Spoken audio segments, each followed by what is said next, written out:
आज 15 जून 2020 है जब हम ये वीडियो रिकॉर्ड करने जा रहे हैं और ये वीडियो आप कई साल बाद भी देखेंगे, तब भी इस वीडियो में हम जो मेथड बताने जा रहे हैं आपको, यह सक्सेस रहेगा। मैं हूं देव मौर्य और आप देख रहे हैं स्मार्ट किसान यूट्यूब चैनल। आज की इस वीडियो में हम आपको बताएंगे कि जो मोथा घास हमारी होती है उस पर आप कैसे कंट्रोल पा सकते हैं, वो भी बहुत बेहतरीन तरीके से। इस वीडियो में हम दो तरीकों के बारे में बात करेंगे। हमारा एक तरीका जैविक तरीका हम उसको कह सकते हैं जो कि यांत्रिक है, और दूसरा तरीका हमारा रासायनिक है।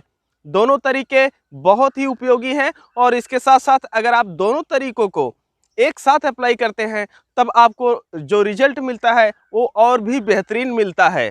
तो सबसे पहले हम मोथा घास के बारे में आपका परिचय करवा देना चाहते हैं। आप लोग देख लीजिए, यह मोथा घास है। यह लगभग 2 से 2.5 फीट तक लंबी हो जाती है और इसकी जो पत्तियां होती हैं यह पतली होती हैं और इसमें बीच में पत्तियों के नाली जैसा आकार बना होता है और पूरी तरह से आपको देखने पे लगेगा कि यह जो पत्ती है यह तलवार के आकार की तरह है और झुकी हुई रहती है, इस वजह से तलवार जैसी दिखती है। और इसके बीच में एक मोटा सीका निकलता है, इसे हमारे यहाँ सीका कहा जाता है। आप मान सकते हैं कि तने का जो भाग होता है हमारे, वह ऊपर निकलता है और उसके बाद जो हमारा मोथा है उसमें फूल आता है। यह तो प्रक्रिया हमारी जानने की हो गई है कि जो इसका ऊपरी सिरा होता है जड़ से ऊपर का, वह कैसा होता है। लेकिन हमें यह भी जानना जरूरी है कि जो इसकी जड़ होती है इसकी बनावट किस प्रकार की है, जिससे हम यह समझ सके कि इसे हम किस तरह से अच्छी तरीके से कंट्रोल कर सकते हैं। इसकी जो जड़ होती है यह रेशेदार होती है।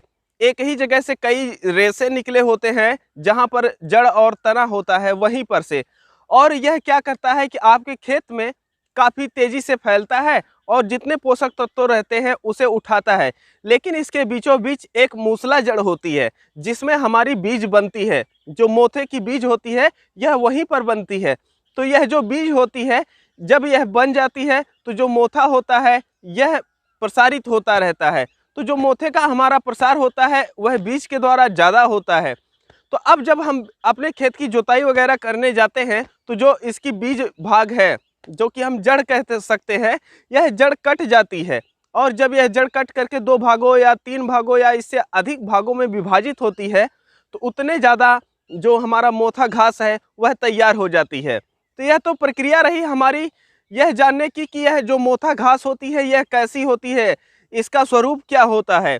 अब हम ये जानेंगे कि इसे हम कंट्रोल कैसे कर सकते हैं, क्योंकि हम यह जान लिए हैं कि यह इसका प्रसार कैसे होता है और इसके साथ साथ इसका आकार कैसा है, इसकी जड़ कैसी है।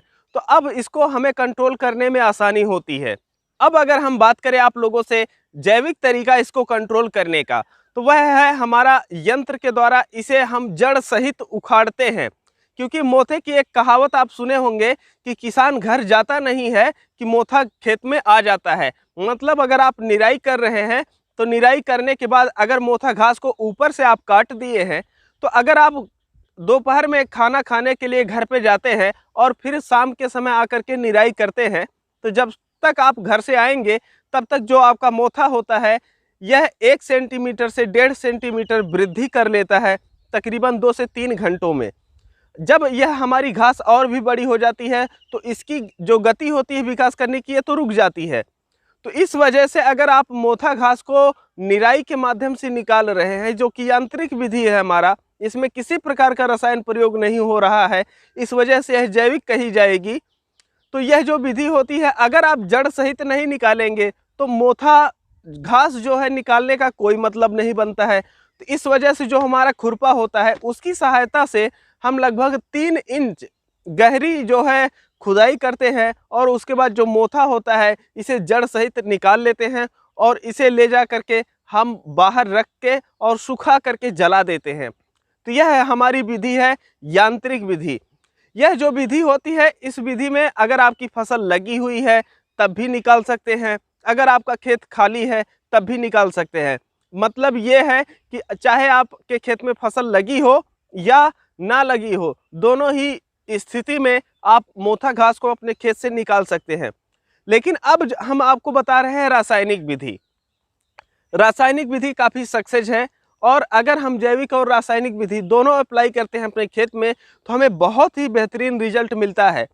लेकिन जैविक विधि में यह समस्या है कि जैसे किसी किसान भाई के पास बड़ा खेत है तो वह अगर इस विधि से निकलवा रहा है तो मजदूरी बहुत ज़्यादा लग जाती है।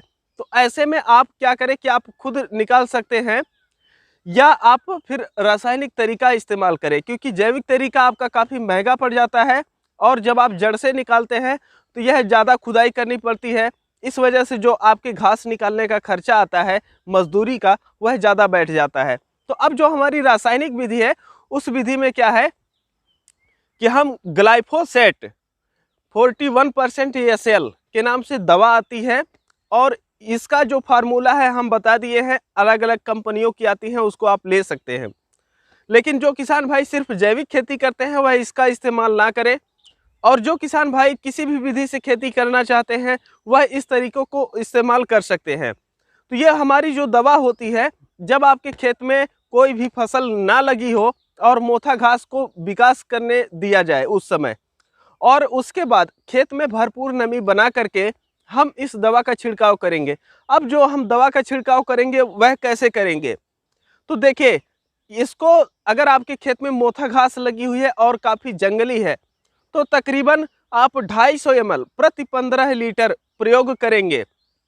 आप एक टंकी होती है उसमें 250 ml दवा डालिएगा, 15 लीटर पानी डालिएगा और उसमें 200 ग्राम यूरिया और उसमें एक पाउच शैम्पू या स्टिकर, शैम्पू वो जो बालों में लगाया जाता है बाल को साफ करने के लिए, उसको डाल दीजिएगा। तो यह आपका एक टंकी दवा तैयार हो जाती है, 15 लीटर वाली जो टंकी होती है। अब इसे हमें अच्छे से स्प्रे करना होता है। स्प्रे करते समय ध्यान दें कि अगर आपके खेत के अगल बगल फसलें लगी हुई हैं तो उस समय हवा एकदम शांत हो और जो फुहारा आपका है यह तकरीबन 8 से 10 इंच ज़मीन से ऊपर रहे। तो इस विधि से आप इसको स्प्रे कर दीजिए और उसके बाद लगभग 1 हफ्ते में, जैसा कि आप हमारे पीछे इस समय देख रहे हैं कि हमारा जो खेत है इसमें मोथा बहुत ज़्यादा लगा हुआ था, तो इसी विधि से हम स्प्रे किए और इस समय अब घास जलने लगी है। तकरीबन 10 से 15 दिन में यह घास पूरी तरह से जल जाएगी। अब ये जो दवा हम बताए हैं ये काम कैसे करती है, देखिए, जब आप स्प्रे करते हैं और आपके खेत में भरपूर नमी रहती है, अगर भरपूर नमी नहीं है तो आपको रिजल्ट उतना सही नहीं मिलेगा। तो जब आपके खेत में नमी रहती है तो जो हमारा घास का पौधा होता है वह भोजन बनाने की प्रक्रिया को काफ़ी अच्छी तरीके से कर रहा होता है। तो हमारी जो दवा है जब स्प्रे होती है तो उसकी जड़ों तक दवा आसानी से पहुंच जाती है। अब यह जो हम दवा आपको बताए हैं रासायनिक विधि के लिए, ग्लाइफोसेट 41% SL, तो यह जो दवा होती है यह सिस्टमेटिक प्रकार की है, मतलब कि पत्ते पे कहीं भी पड़ेगी अगर तो आपके पूरे पौधे को जलाएगी। इस वजह से हमें इस दवा का इस्तेमाल करना है और ग्लाइफोसेट का ही इस्तेमाल करना है। और जो खरपतवार नाशक दवाएं आती हैं वह इतना सक्सेस नहीं हो पाती हैं, इस वजह से उनका आप प्रयोग मत कीजिएगा। यह हम अपने व्यक्तिगत अनुभव के आधार पे आप लोगों को बता रहे हैं। तो यह दवा आपके जब पौधे पे पड़ती है तो जो उसकी जड़ होती है वहाँ तक जाती है और जो गांठें बनी होती हैं, जो इसकी बीज बनी होती है जड़ में, वह ख़त्म कर देती है, उसे सुखा देती है। तो काफ़ी हद तक आप ये कंट्रोल कर लेते हैं और अगर उसमें आप जैविक विधि भी आप आजमा लेते हैं तो आपको बहुत बेहतरीन रिजल्ट मिल जाता है। लेकिन अगर आपका खेत में बहुत ही ज़्यादा घास होती है तो क्या यह एक बार में प्रभावी हो जाएगा? देखिए, काफ़ी हद तक तो यह प्रभावी हो जाएगा, लेकिन इसकी वृद्धि भी होती रहती है।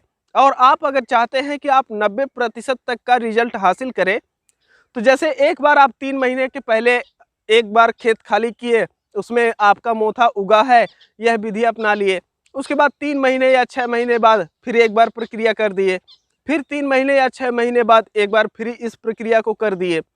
तो अगर ये प्रक्रिया आप 2 से 3 बार कर देते हैं तो जो आपकी मोथा घास है आपके खेत से काफ़ी हद तक निकल जाती है, जिससे आप उसमें कोई भी फसल लगाते हैं तो वह प्रभावित नहीं होती है। तो यह जो हम आप लोगों को बताए हैं यह हमारा व्यक्तिगत अनुभव है, इसको हम कर चुके हैं।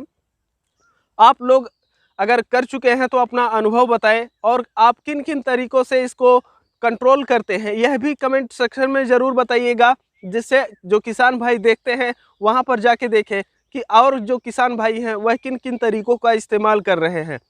फिलहाल ये रही वीडियो, हम आप लोगों से मिलेंगे एक नई वीडियो में। आप अपनी समस्याएं लिख सकते हैं और अगर वीडियो बनाने लायक रहा तो हम उस पर आपकी समस्याओं पे वीडियो बना करके आप लोगों के सामने प्रस्तुत करेंगे। मिलते हैं एक नई वीडियो में, तब तक के लिए चलते हैं। जय जवान जय किसान।